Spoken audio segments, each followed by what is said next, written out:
Bab 528. Setelah melihat nama di undangan, Wira pun bertanya dengan heran. Siapa orang ini? Semalam, kelompok Wira tiba sangat larut di penginapan. Namun, pagi ini, sudah ada orang yang datang berkunjung dan orang itu juga orang yang tidak dikenalnya.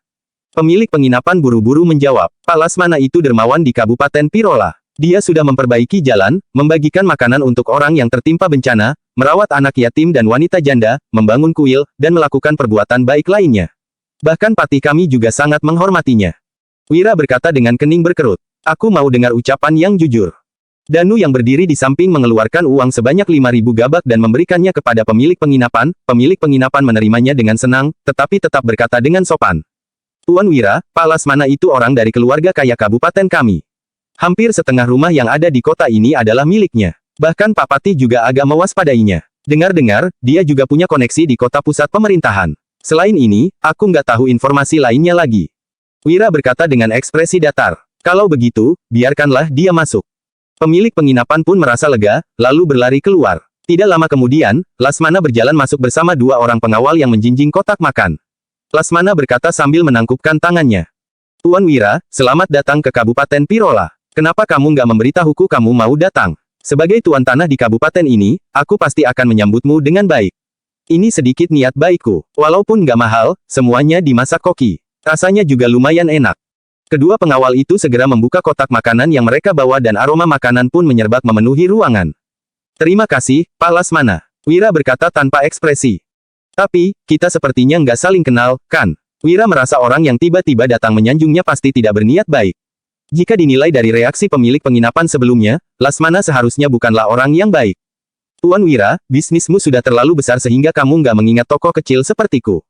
Ada sedikit amarah yang melintasi mata Lasmana. Kemudian, dia berkata sambil tersenyum paksa. Aku ini pedagang garam Kabupaten Pirola yang juga membeli garam dari tambak garam Vika. Aku termasuk orang yang mengandalkan Tuan untuk menghasilkan uang.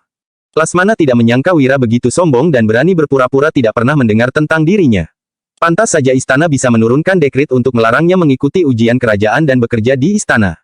Baru disanjung sedikit, dia sudah langsung merasa dirinya sangat hebat. Lasmana merasa Wira sangat tidak pandai membawa diri. Pedagang garam. Ekspresi Wira langsung berubah dan dia menjawab, semua bisnis garam ditangani adik sepupuku. Kalau Pak Lasmana mau berdiskusi soal itu, silakan cari dia di Jagabu. Lasmana menggosok-gosok tangannya dan berkata, Tuan Wira, siapa yang nggak tahu kalau orang yang benar-benar berkuasa itu kamu? Jujur saja, jarak pengangkutan garam dari Jagabu hingga Kabupaten Pirola itu 150 km. Oleh karena itu, keluarga Pangestu selalu rugi setiap tahunnya. Harap Tuan bisa turunkan sedikit harganya agar keluarga Pangestu bisa mendapat sedikit keuntungan. Wira terkekeh dan berkata, berhubung keluarga Pangestu rugi setiap tahun, aku akan segera menuliskan surat kepada adik sepupuku untuk berhenti menjual garam kepada keluarga Pangestu. Kalau enggak, keluarga Pangestu bisa bangkrut. Tambak garam Vika memasok garam untuk 3 kota pusat pemerintahan, yaitu Jagabu, Lokana, dan Pinali. Awalnya, saat Wira baru mengakuisisi bisnis garam, pedagang garam dari ketiga kota pusat pemerintahan ini masih sangat patuh dan tidak berani mengeluh. Setelah istana menurunkan dekret itu, para pedagang garam ini pun mulai berulah. Saat Sony kembali ke Dusun Darmadi di tahun baru kemarin, dia mengatakan bahwa para pedagang garam ini mengutus orang untuk pergi ke tambak garam Vika dan meminta penurunan harga. Di antara mereka, pedagang garam dari kota pusat pemerintahan Lokana yang paling keterlaluan. Sekarang, tambak garam Vika sudah menambah satu proses penyaringan lagi sehingga garam yang dihasilkan adalah garam halus.